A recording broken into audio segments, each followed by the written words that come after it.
Pourquoi dit-on « Dieu » dans les expressions françaises? Nous ne savons pas comment vous jugerez cet épisode, car comme on dit « adieu va », autrement dit l'avenir est entre les mains de Dieu. Adieu va, expression qui vient du monde marin et qui était utilisée pour souhaiter une bonne navigation à un équipage prenant la mer, et aussi comme commandement pour virer de bord vent debout. Une manœuvre dangereuse. Adieu va est donc synonyme de advienne que pourra. On pourrait d'ailleurs aussi dire dans le même sens à la grâce de Dieu si on est croyant, ou tout simplement bonne chance si on ne l'est pas. Les croyants qui utiliseront l'expression que Dieu m'en préserve quand ils souhaitent qu'une chose ne se produise pas, ou encore une autre expression plus ancienne, que Dieu ne plaise, issue de la chanson de Roland où il est dit que si cela ne plaît pas à Dieu, il y a de fortes chances pour que cela n'arrive pas. Pour défier les trop-croyants, les cartésiens pourront dire qu'ils croient en Dieu de façon ironique, pour signifier qu'ils espèrent trop et que seul un miracle pourrait exaucer leurs prières. Cela dit, Dieu reconnaîtra les siens, expression utilisée quand les innocents et les coupables sont jugés de la même façon ou pour justifier une action violente. Elle aurait été prononcée pour la première fois au XIIIe siècle lors de la prise de Béziers par les catholiques, ville où résidaient de nombreux cathares non chrétiens, donc considérés comme hors normes catholiques, qui se mélangèrent aux croyants pour se cacher.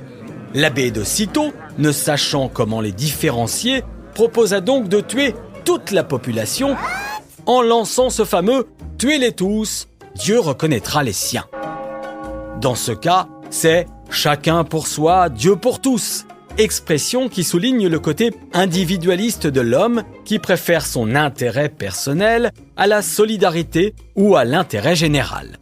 Cela dit, ceux qui sont généreux et altruistes espèrent que Dieu le leur rendra, expression qui est un remerciement fort, une immense gratitude et qui vient de la phrase biblique « Dieu rendra au centuple tout ce qu'on fera pour lui », devenu donc depuis « Dieu vous le rendra ».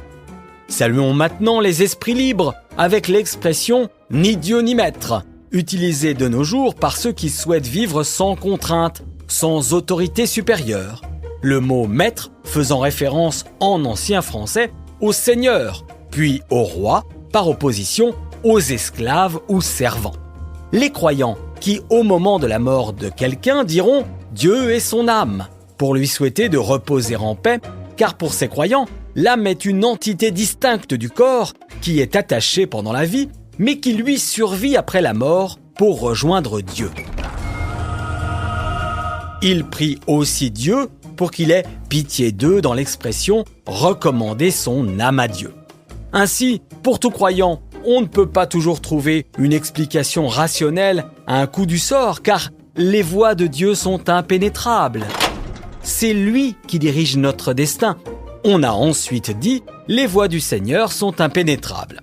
À certains d'apparence honnête et bien intentionnés, on donnerait « le bon Dieu sans confession », expression utilisée pour définir une personne qui n'aurait pas commis de péché, donc qui n'aurait pas eu besoin de se confesser, d'avouer ses fautes et d'implorer un pardon. Expression qu'on utilise de plus en plus pour justement désigner quelqu'un qui paraît bien innocent et qui est tout le contraire. Mais dites donc, nous n'avons pas encore évoqué le meilleur juron blasphématoire, nom de Dieu, car nommer Dieu en dehors de la prière est justement interdit.